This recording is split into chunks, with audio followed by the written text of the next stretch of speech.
Hello, Rowan here.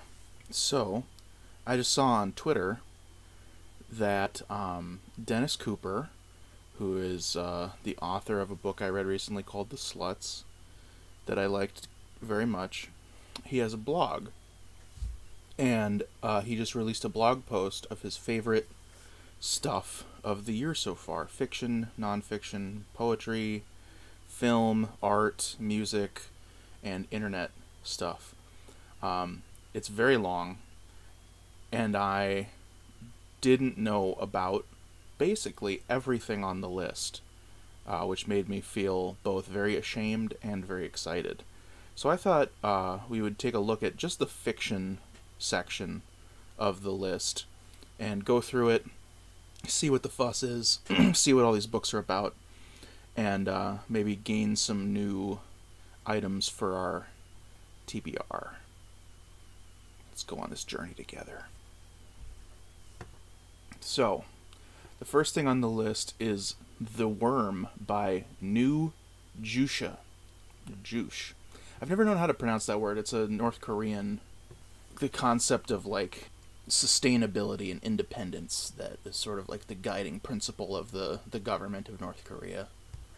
Built by Albert Speer in Berlin to test the possibility of constructing large buildings on Berlin's marshy grounds, this megalith of concrete, that lazy, slovenly, sluttish material, the long German word, stands as the antithesis of Nicou Juche's The Worm. Where concrete spreads dull and ponderously in thrall to gravity, the worm is another German word of polyphony, stagecraft, and levitation. With its ludic prose vision of Hitler's visage, the schizoanalysis of photography, the language of labyrinths, and the semiotics of structures, both social and national socialist. Possessed by a spurious European homesickness and a strange ethnographic anomaly from Europe's polar opposite, Nicou Juche examines the inner voice of cultural transmission and the incubating mechanisms of art and architecture, detritus, and the culpable omnivorous maw of fascination. The worm also burrows into ineffably personal territory as the author spends his final days in the Flowers, the nightmarish abandoned housing complex he has occupied in one sense or another for the last decade. Nicou Juche is the nom de guerre of a writer and photographer who lives and works in Southeast Asia. So there you go. Not a work of collaboration. It is one person. Well, that sounds intriguing, for sure. This is from Infinity Land Press. The review says that it features gorgeously textured photographs of ruins and decay, posters with provocative text and images mounted on crumbling walls. So it's a multimedia work. Next is Failure to Thrive by Meghan Lamb. I couldn't find very much about this, and I don't think it's actually out yet. It is being published by Apocalypse Party Press, who are the press that published Negative Space by B.R. Yeager. So yeah, I don't know much about this, but I'll keep it on my radar because, I mean, it's got enough people and things about it that I'm interested in that I'm sure it'll be good. Next, Cecilia Pavón, Little Joy. So this is a selected stories from an Argentine author. Poet, writer, and translator Cecilia Pavón emerged in the late 90s as one of the most prolific and central figures of the young Argentine literary scene. Artists and writers whose aesthetics and politics were an earnest response to the disastrous impact of American exported neoliberal policies and the resulting economic crisis of 2001. Their publications were fragile, Xeroxed, painted on cardboard, but their cultural impact was indelible. Pavón pioneered the use of unpoetic and intimate content, her verses often lifted from text messages or chat rooms, her tone often impish yet brutally sincere. So I think this is probably the first time that her stories have been translated into English. I do like things that are written in the style of like the way that we communicate through text, like text messages and chat rooms. I think that's an interesting way to tell a story. And Dennis Cooper obviously used that style in The Sluts. I do enjoy South American literature quite a bit, so yeah, I'll be on the lookout for this for sure. Next is Dennis Wilson and Charlie Manson by Jack Skelley. If this is about what the title makes me think it's about, I do know this story, the story of this happening. So it is a story cycle depicting the life and death of Beach Boys drummer Dennis Wilson and his relationship with Charles Manson. These stories, fictionalized accounts based on documented research, include Wilson's encounters with Manson and the Manson family. The book also includes passages of verse. It is a chapbook published by Fred Barney Press. That's cool. It's not a... I feel like it's probably good that it's a chapbook because I don't think it's that, like, big of a topic to explore. Famously, Dennis Wilson and Charles Manson would, like, party together, and Manson sold him a song. I can't remember which song off the top of my head, but the Beach Boys did perform a song that was written by Charles Manson. This was before, obviously, the murders. Next, Bonding by Maggie Siebert. This is one that I actually, the only one on this list that I knew about before reading it, and it's because I saw B.R. Yeager tweet about it, and I talked about it in my mid-year freak-out tag video as a book that I had, that is a new release that I haven't read yet that I want to. This is a story collection, horror, so it's getting talked up by two people whose books I like greatly, Cooper and Yeager. It's a debut collection. Yeah, I think I read the plot synopsis is fairly long, and I read the whole thing in that other video, so check that video out if you want to hear it. I want to keep this video shorter, as short as possible. Next, The Boiled In Between by Helen Martin. All of these books have, like, no ratings on Goodreads, so I don't feel too bad about not having heard about them. This book has 7 ratings and 2 reviews. So Dennis Cooper, very obscure in his taste, which is cool. He's given shouts to these, like, little indie books, which is I appreciate that a lot. So The Boiled In Between is the debut novel by Turner Prize-winning artist Helen Martin, an ambitious literary work full of beauty and sorrow. It is a novel told in the action of persistence and questioning, how the rhythms of a world built upon metaphor and symbolism can collide with relationships personal and domestic. Spliced between 3 voices, the narrative is a project always in movement, its characters traversing the in-betweens. The psychic excitements of wind, dust, and weather merge with the alchemical interior voices. All of them indexes of the universe's microscopic pornography, a fitful map of language and human systems, philosophic and tactile, humorous and unrelenting. The Boiled In Between ignites new meaning for people and terms of living that have long ceased to astonish us. Okay, that doesn't really tell me anything about what the book is about. Let's check the reviews. They'll probably be less obtuse. Robert rated it 4 stars. The Boiled In Between is a unique read. At first it baffled me, in no way a bad thing. Then, when once I got it, the book just stuck with me, saying that it is not an easy book to describe. Okay. There are 3 narrative voices. The Messrs. Ethan and Patrice. The Messrs. Provide the main narrative. They also fill in the plot gaps or even provide a different viewpoint. At times they take a step back and just describe the setting of the various scenes. In between the Messrs. Sections, we see Ethan and Patrice's relationship develop from lustful longings to childbirth, all the way to old age and eventually death. The Boiled In Between is not simply that. Each short chapter contains trivia and philosophical ruminations about any topic imaginable, from the amount of bones one would find in an average family to gardening.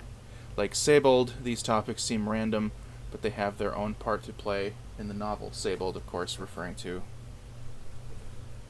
W.G. Sebald. I saw the book as a meditation on time, The changing face of nature features a lot. Old age and youth and what happens when death approaches, i.e. time stopping.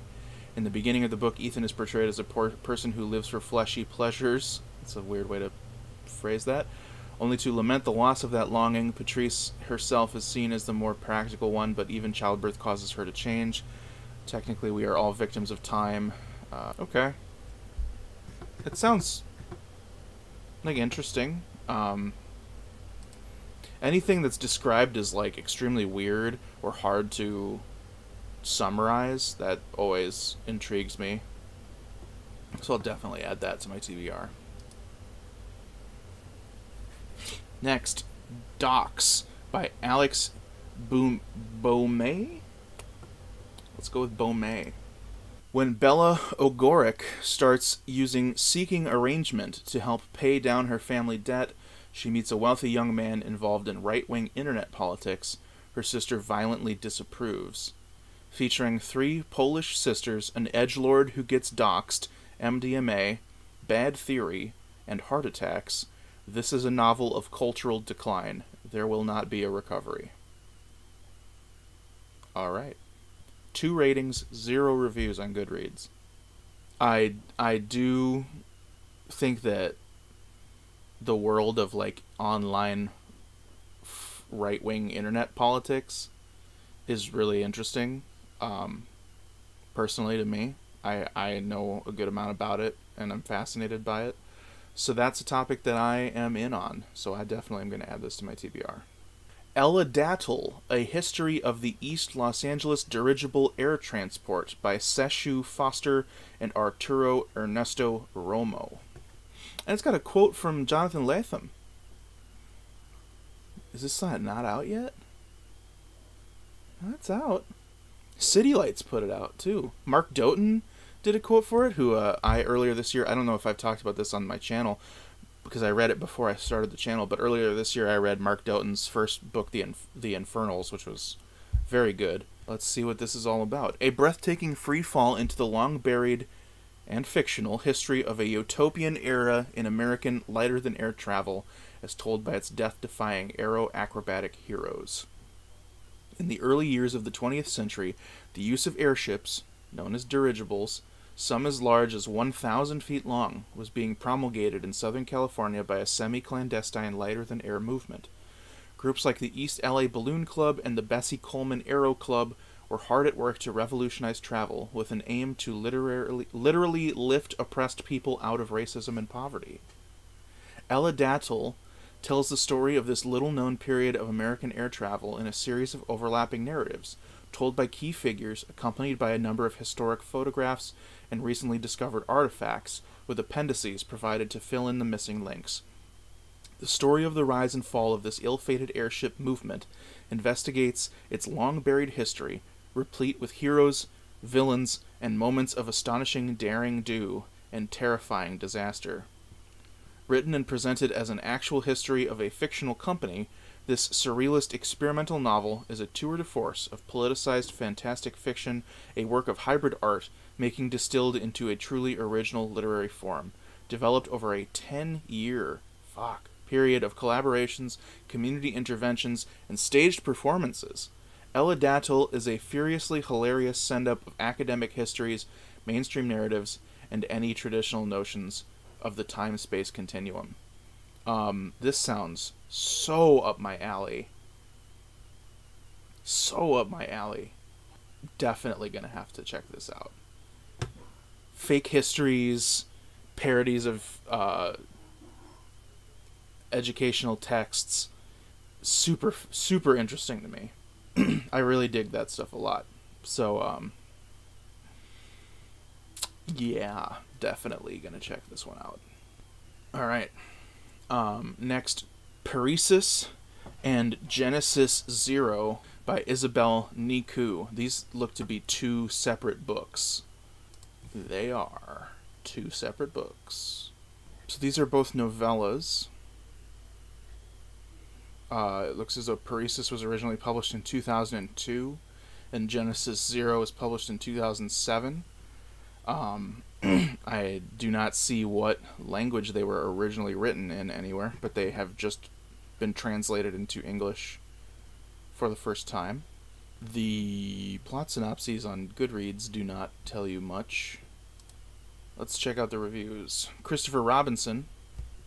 Unhealthy obsession, grotesque self-harm, profound romantic disappointment, dangerous mental instability. Paresis has all of this and more, and I loved it. He did give it 5 stars.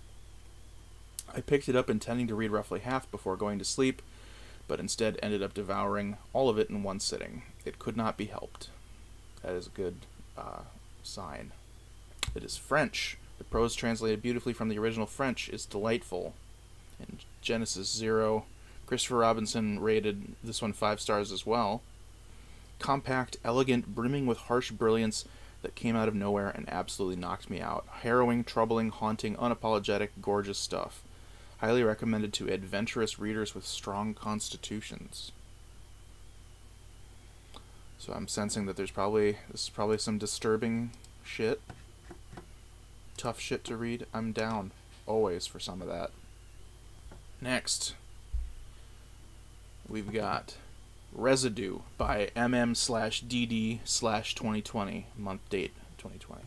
This has 1 rating on Goodreads, and it doesn't have a cover on Goodreads. Whoever rated it gave it a 2 out of 5. Let me see if I can find something on Google. So, this was published by Calamari Press.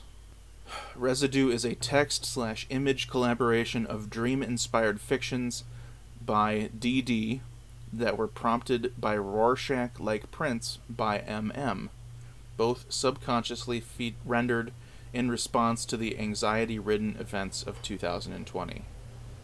MMDD 2020 is the collaborative project of the artist MM and the writer DD. That is the author bio. So that doesn't tell me a ton. It is intriguing. Next, Nudes by Elle Nash. This one's putting up big numbers as far as the stuff that we've been looking up so far. It's got 34 ratings and 10 reviews on Goodreads. Doesn't have a plot synopsis on Goodreads, so let's check the reviews. Alright, the first one, Sam Glatt, 5 stars. It will come as a surprise to no one who has read Animals Eat Each Other, and if you haven't read that yet, do not pass go. Do not collect $200 unless you are going to the bookstore with $200 to buy a copy of Animals Eat Each Other. That Elle Nash is one of our most exciting living writers out there right now. The voice we experienced in her first novel is all present and all honed here in these stories. So this is a story collection.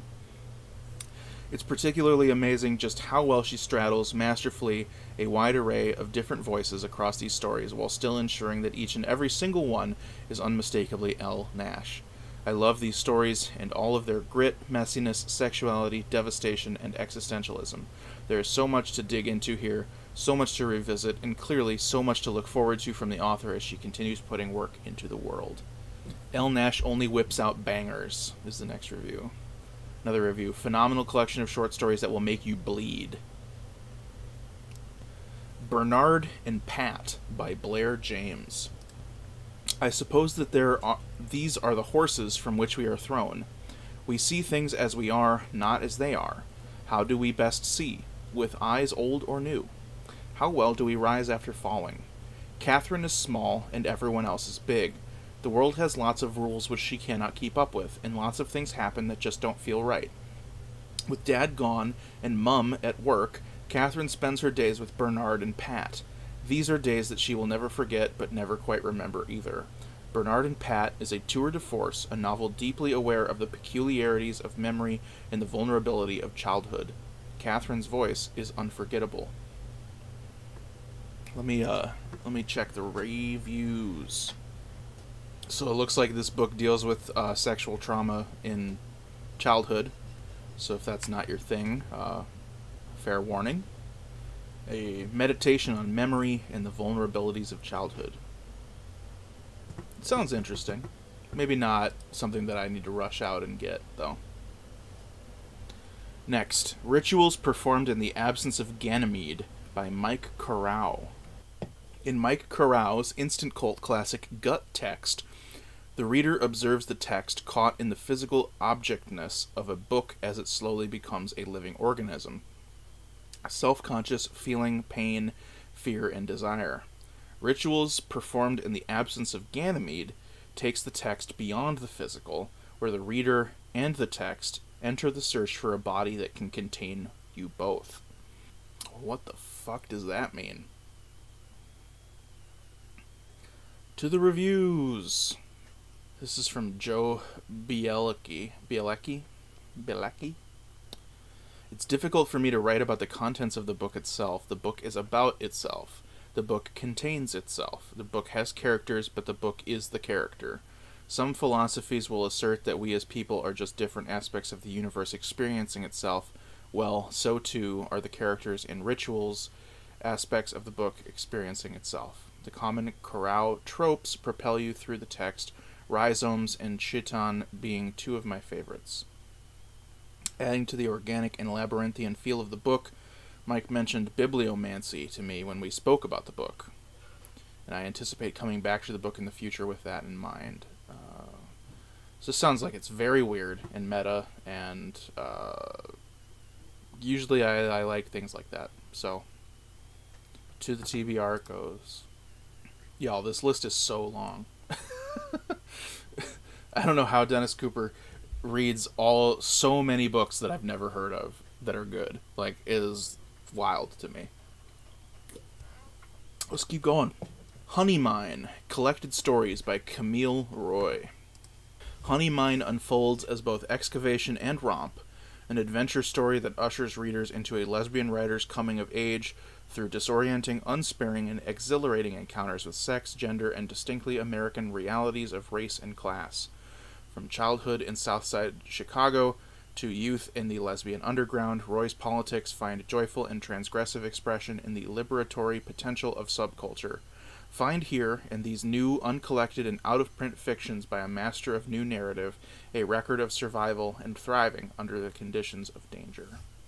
That sounds cool. Like, I always enjoy books about subculture. I think that, you know, especially, like, I do enjoy, like, books about, like, queer culture in, like, a historical context, like, queer culture throughout the ages. It's really interesting to see the evolution of culture. So, definitely adding that to my TBR. Next, Something Gross by Big Bruiser Dope Boy. This is another one from Apocalypse Party. This genre-defying account, novel, narrative poem, of the troubled love of a young man for an emotionally stunted older one in the bars and apartments of megalopolitan Denver is written with such a spooking purity of line and with such an audaciously stark, grave wisdom that it already feels like a classic of its kind. Big Bruiser Dope Boy's undecorated, indecorous sentences cut right through you and into the soul you might not have even known you still had. Something Gross is his most triumphant book yet. You are sure to wish you had written it, says Gabrielle Lutz. 15 reviews and every single one of them is 5 stars. That's pretty impressive. Not even a 4. All 5s. And the first one is BBDB is the best writer in America. Definitely adding this to the list. Also, like, a lot of these books I've been noticing in the Readers Also Enjoyed section on Goodreads, the first thing is Fake Accounts by Lauren Euler, which I have heard mixed things about, but, like, I really want to read anyways. I'm just too broke to get new books, usually. But if you've read Fake Accounts by Lauren Euler, sound off. I know that the Bar in the Bookcase just did, I think it was the Mid-Year Freakout, and said that it was his favorite book of the year so far. So, that gave me some hope, because I had seen, like, mixed things about it. Like, I think the rating, Goodreads rating is, like, 3.02 out of 5, which is pretty bad. But I don't take that shit super seriously because the Flame Alphabet by Ben Marcus, that shit has a 2.88 out of 5. And that is one of the best books I've ever read. All the reviews that are bad are like, what kind of a thriller is this supposed to be? Like, bitch, it's an experimental fiction novel. What the fuck are you talking about? Anyways, I'm getting wildly off topic here. Let's return to Dennis Cooper's list. Latex Texas by Shane Jesse Christmas. Christmas. It's got 2 S's at the end. A phantasmagoric travelogue of contaminated sequences and temporal disturbances, grotesque figurative juxtapositions and queer intimacies, told in a mnemonic thread fray of non-personhood against the disquieting and underworldly backdrop of East Texas. No reviews. 2 ratings. I mean, it's an intriguing piece of copy there, that synopsis. Next, 100 Boyfriends by Brontes Purnell. This is published by Fsg Originals, so this is the first like major publisher on the list. Though Fsg Originals is an interesting imprint of Farrar, Straus and Giroux that publishes, I believe, straight to paperback, and it's mainly weird, interesting experimental stuff. Like, I know that Amelia Gray is published by Fsg Originals, and she makes interesting experimental stuff. So yeah, this one's got a lot of reviews. This has got over 1,200 ratings. So this is not an unknown. My friend Kristen read this book in March. An irreverent, sensitive, and inimitable look at gay dysfunction through the eyes of a cult hero. Transgressive, foul-mouthed, and devastatingly funny, Brontes Purnell's 100 Boyfriends is a revelatory spiral into the imperfect lives of queer men desperately fighting and often losing the urge to self-sabotage.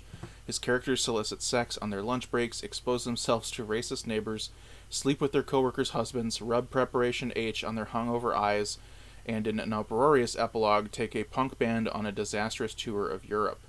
They also travel to claim inheritances, push past personal trauma, and cultivate community while living on the margins of a white supremacist heteronormative society. I'm in. This sounds fun. Alright, next. My Week Without Gerard by Ivan Boris. A surreal, slapstick nightmare set in the end times of countercultural journalism. In search of France's superstar philosopher who has mysteriously vanished, Lester Langway, a young bedraggled freelance reporter for the failing London style Bible Down and Out magazine, is sent spiraling into a hallucinogenic detective mystery involving demonic Kantian philosophy, identity politics, the history of surrealism, secret societies, and mind control. Both a scathing satire and a sincere romance, My Week Without Gerard is so squarely at odds with the culture it mercilessly lampoons, it's little surprise the author writes under a pseudonym.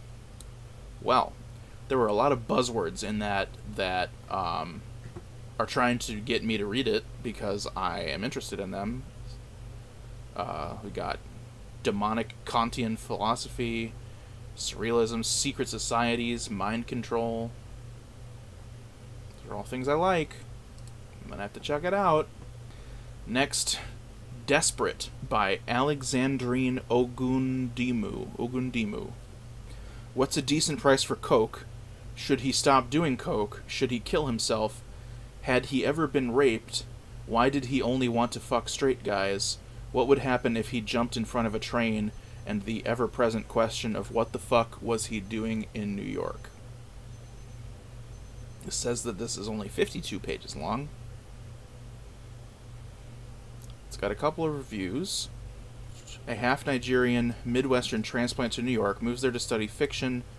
Although reading and writing are seldom mentioned, what the main character is focused on is the blanket of questions around his sexuality and his addictions.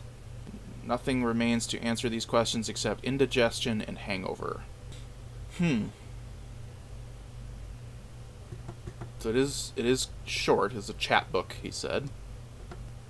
But it does sound interesting. Visions by Troy James Weaver. This is another one from Apocalypse Party. And I see cows in the readers also enjoyed section. A hypnotic descent from childhood to adulthood. A boy sees angels, finds love, loses it, and becomes heartbreakingly aware of the world around him. Using a dreamy prose that calls to mind the films of Harmony Korine, Weaver crafts a deft and disturbing portrait of the young life of a David Koresh-like cult figure. This sounds sweet as fuck. And I'm quickly reckoning with the fact that Apocalypse Party Press is where it's at. I had wanted to check out more books by them after reading Negative Space, but this is good. This is good to know that these are ones to check out. Next, Rogo Melik from Leonore Finney. The first translation of Leonore Finney's voluptuous and anti-patriarchal Gothic novel. Originally published in French in 1979, Rogo Melik was the third of Leonore Finney's novels. All the qualities of the paintings for which she is famed can be found in it. An undermining of patriarchy, the ambiguities of gender, and the slipperiness of desire, along with darker hints of cruelty and the voluptuousness of fear. The novella's ambiguous narrator sets off for the isolated locale of Rogo Melik, where a crumbling monastery serves as a sanatorium and offers a cure involving a diet of plants and flowers, and moves through a waking dream of strangely scented monks, vibratory concerts in a cavernous ossuary, and ritualistic pomp with costumes of octopi and shining beetles. As the days unfold, the narrator discovers that the, quote, celebration of the king is approaching, the events of which will lead to a shocking discovery in Rogo Melik's Gothic ruins. This first English translation includes 14 drawings by Finney that accompanied the novella's original publication. This sounds fucking sweet. It does say that it's 80 pages long. I hate being that guy, but like a lot of the times when a book is like 80 pages long and it still costs like $15, I like don't get it, because I'm like, you know, time for money, enjoyment matters, I think, a lot of the time, but this is one I might check out anyways. I'll look into it. Oh man, we still have quite a ways to go on this list. This video is very long, so I apologize. Next, Philosophy of the Sky by Evan Isoline. Excuse me. Philosophy of the Sky is not a work of philosophy in an academic or traditional sense. It is, however, highly philosophical, totemic, and personal. In the book, Evan uses the sky as an abstract philosophical concept, like a cinematic backdrop, to explore conceptual associations between selfhood, objecthood, the body, apocalypticism, masculinity, masturbation, and self-destruction.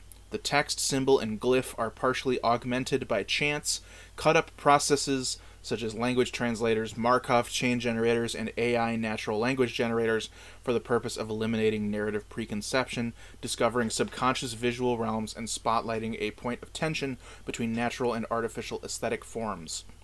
The formatting of text becomes an important cinematographic framing tool. This is put out by 1111 Press. It has 2 ratings and 0 reviews on Goodreads. Stuff that uses things like cut up and things like that, I'm not always a huge fan of. I find them to be like you know, incomprehensible, and I don't get a lot out of them, so I don't know if I'm going to check this one out or not. It does sound like a cool idea, though. But maybe more of a cool idea than it is actually like a fun thing to read. Next, The Cheerful Scapegoat by Wayne Kostenbaum. Wayne Kostenbaum's first book of short fiction, a collection of whimsical, surreal, baroque, ribald, and heartbreaking fables. Kostenbaum takes the gloom and melancholy of our own terrifying political moment and finds subversive solace by overturning the customary protocols of tale-telling. Characters and narrators wander into strange locales. The difference between action and thinking, between reality and dream, grows moot in a heightened yet burlesque manner. The activities in The Cheerful Scapegoat are a cross between a comedy of manners and a Sadian orgy. Language has its own desires. The figures of speech carry an erotic charge that straddles the line between slapstick and vertigo. Punishment hangs over every dialogue, but in the fable world of The Cheerful Scapegoat, abjection comes with an undertaste of contentment. The tchotchkes of queer culture, codes, and signifiers get scrambled together in these stories and then blown up into an improbable souffle. I mean, that sounds pretty cool. Stuff that's really interested in language is interesting to me. That's why I like Ben Marcus so much. So I think I'm gonna add this one to my TBR.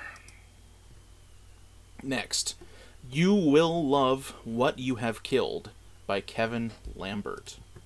This one's got a good amount of reviews. It's got 350 reviews or so, or ratings.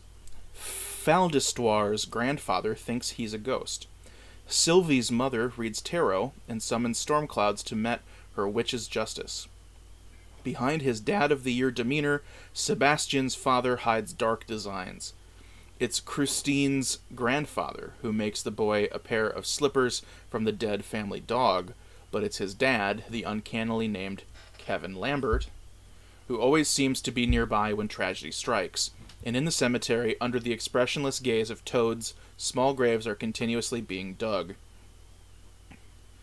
Chicoutimi, Quebec is a dangerous place for children, but these young victims of rape, accidental violence, and senseless murder keep coming back. They return to school, discover their sexualities, keep tabs on grown-up sins, and plot their apocalyptic revenge. Surreal and darkly comic, the debut novel by Kevin Lambert, or probably Lambert, one of the most celebrated and controversial writers to come out of Quebec in recent memory, takes the adult world to task and then takes revenge. So this is translated from the French. It was originally published in 2017, but it looks like the English translation came out in August of 2020 from Biblioasis Press. Most of the reviews are in French. Surprise, surprise. This definitely sounds up my alley, so I'm definitely going to check it out.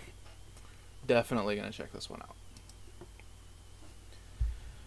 Next, Passages and Other Stories by Anne Quinn.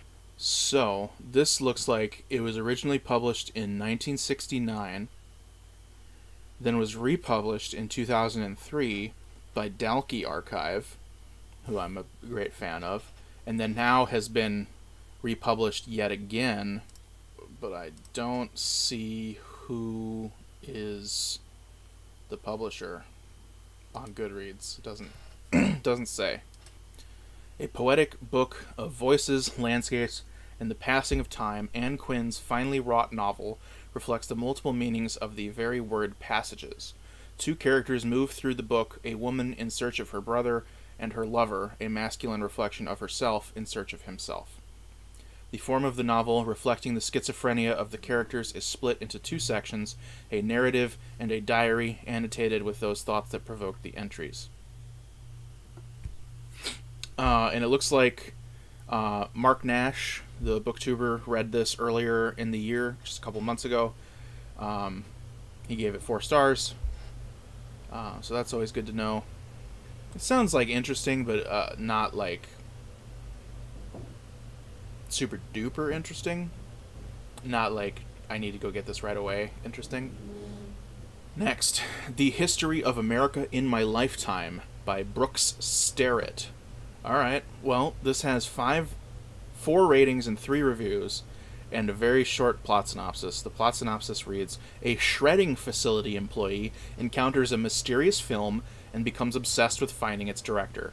So immediately I'm in, because mysterious films that people find is like a trope that I just fucking love so much. Let's see the reviews. Like Remainder by Tom McCarthy, but actually funny. Ouch. Echoes of Don DeLillo in here as well, but again, less cold and dry. Could not stop reading. That's cool. And the other review is hidden because it contains spoilers, so I'm not going to look at that. So even though I know virtually nothing about this, I am going to read it. It sounds like awesome. That sounds like something I need to read. Next, Tears of a Komsomol Girl by Andrei Szazaz. I apologize to all of these authors if I have mispronounced your name. Tears of a Komsomol Girl by Andrei Szazaz is an experimental concept novel based on the real-life crimes of Soviet serial killer Andrei Chikatilo, who was finally executed in 1994, having been convicted of murdering 52 people between 1978 and 1990. Okay, I like that. USSR, Rostov, 1980s. Irina, a young girl, insolent, obnoxious, but most importantly musically gifted, poses as the ideal student, upstanding, hardworking, and a member of the Komsomol, the Soviet Union's Communist Youth League. Fantasizing unrealistically about becoming an internationally famous classical violinist, and yet simultaneously behaving as cynically and hypocritically as she can, Irina uses her Komsomol duties as a pretext for strutting unsupervised around town of an evening, fraternizing with soldiers and party bureaucrats alike, compulsively lying to cover her tracks. And yet her sleep is punctuated by obsessive and oppressive dreams concerning a certain killer who has been on the loose for years. A ruthless, sadistic, and thoroughly vicious opportunist referred to in rumors as Citizen X, the Rostov Ripper, or simply Satan, a monster who brutally slays children and adolescents, having assaulted them at knife point. As the killings become ever more tortuous and frenzied, and the number of innocent victims tragically swells, it's only a matter of time before Irina finally crosses paths with Satan and her nightmares turn to a reality. This sounds fucking awesome. Definitely gonna check this out. This sounds super awesome. Next, Diary of a Film by Niven Govindan. An auteur, together with his lead actors, is at a prestigious European festival to premiere his latest film. Alone one morning at a backstreet cafe, he strikes up a conversation with a local woman who takes him on a walk to uncover the city's secrets, historic and personal. As the walk unwinds, a story of love and tragedy emerges, and he begins to see the chance meeting as fate. He is entranced, wholly clear in his mind. Her story must surely form the basis for his next film. This is a novel about cinema, flaneur, and queer love. It is about the sometimes troubled, sometimes ecstatic creative process and the toll it takes on its makers. But it is also a novel about stories and the ongoing question of who has the right to tell them. Interesting. Yeah, let's file this away in the back of my mind for now. Next, Jacket Weather by Mike Decapite. Nick Hornby meets Patti Smith. Mean Streets meets A Visit from the Goon Squad. In this quintessential New York City story about two people who knew each other in the downtown music scene in the 1980s, meet again in the present day, and fall in love. Downtown music scene of the 1980s is something that I'm very interested in. John Zorn is one of my favorite musicians, and he was a figurehead of that, especially, I mean, obviously the jazz side of that. He's a saxophonist, an avant-garde jazz, who often will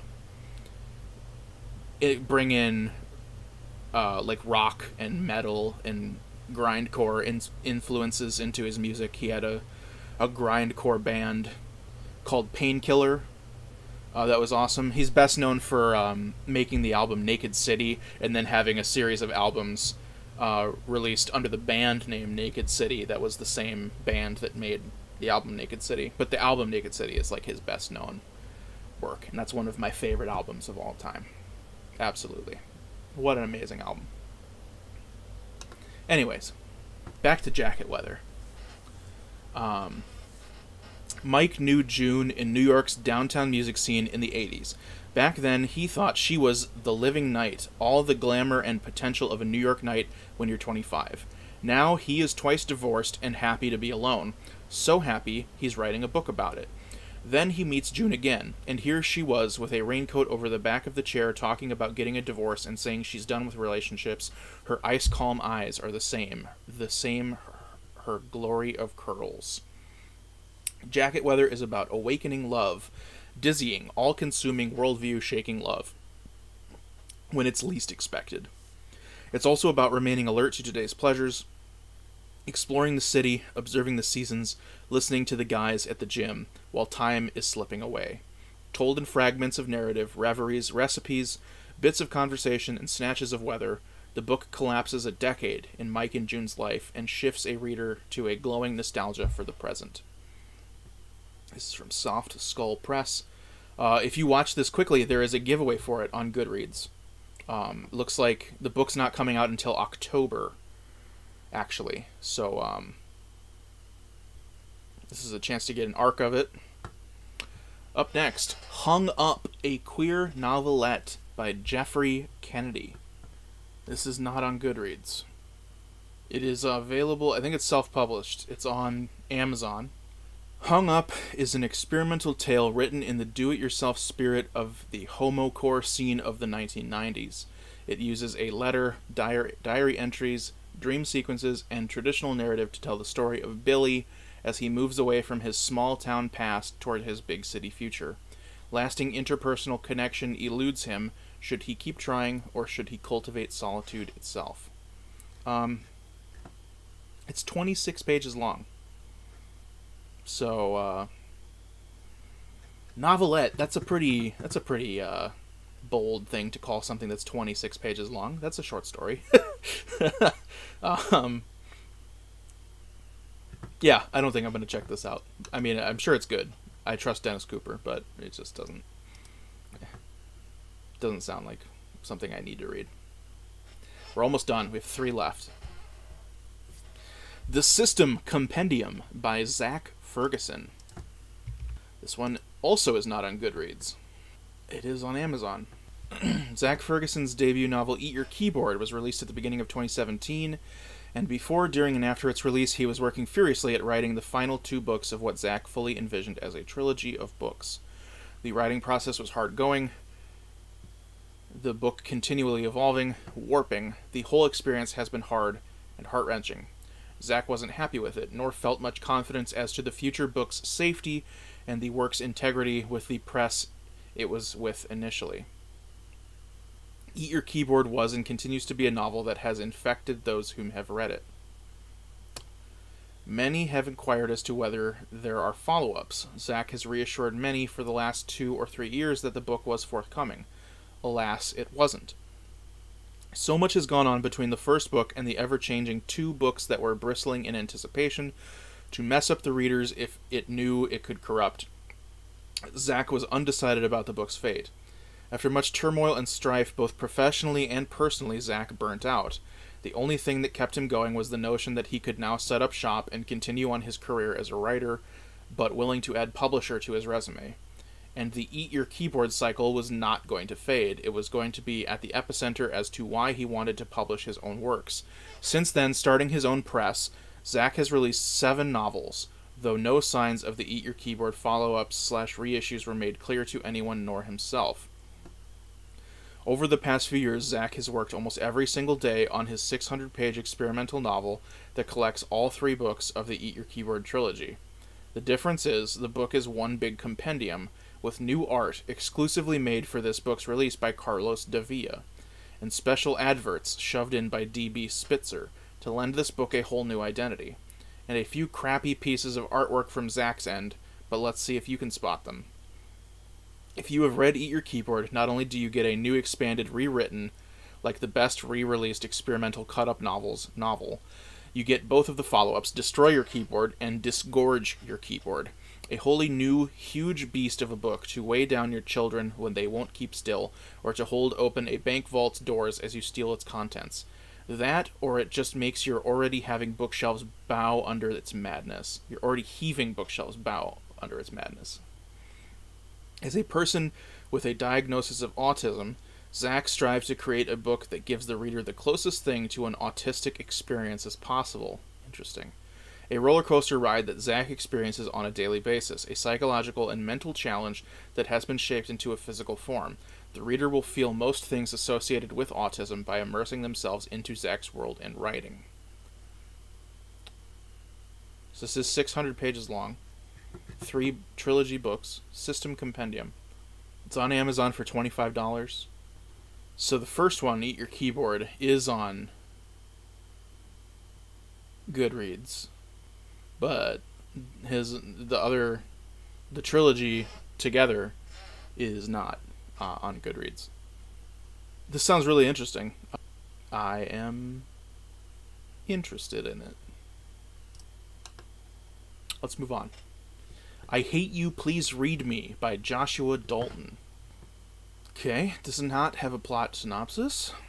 Let's check the reviews. So this is Lori. She gave it 3 stars out of 5. Joshua Dalton is diagnosed with borderline personality, a disorder that magnifies and heightens one's sense of self-worth, or more appropriately their lack of, and has an immense impact on how they view and maneuver through relationships. Told in a series of short stories, an excerpt from a fictitious screenplay, and hundreds of tweets, it is hard not to see the dark humor in Joshua's protagonist's self-defeating ways. When people say, "I hope you feel better," what they really mean is, "I don't want to hear about it if you don't." That's a quote from the book. Blah, blah, blah. While the book takes everything to the most excessive extreme, there is much I found myself relating to as I read through it. Could be the state of mind I was in at the time, but felt as though here is someone who gets it, who sees through the veil, only instead of shaking it off and moving on, they obsess over it, allowing it to absorb them, eat at them, wear away at them. I don't recommend picking this up if you are in a funky headspace. It'll mess with you something awful. Okay. The second review is ouch, but also thank you. This sounds interesting. I don't know if I'll check it out or not. We'll see. And finally, Looking for a Kiss by Richard Cabot. Looking for a Kiss is set in post-punk London and New York. It is a fabulous chronicle of speed, madness, and flying saucers. Warhol/Edie Sedgwick reference. Acid, pop art, teenage perversity, breakdown, break up, and break out. The nature of melancholy, the spectacle, bathroom functions, clairvoyance, personality crises, primal scenes, screams, and schemes. The eternal quest for cool and the endless search for redemption and much more. I don't know how interested I am in this. I don't know. We'll end on a little bit of a whimper, but that's okay. This video is going to be very long. And that's just the fiction. As I said at the beginning, this list on his blog is fiction, nonfiction, poetry, film, fine art, and internet stuff, websites. There's a lot to explore here. If people dig this, I might dig deeper into this list and make another video about some of the other stuff. I'm going to look into the long list of hyperlinks of different websites and stuff to check out, so that may inspire something as well.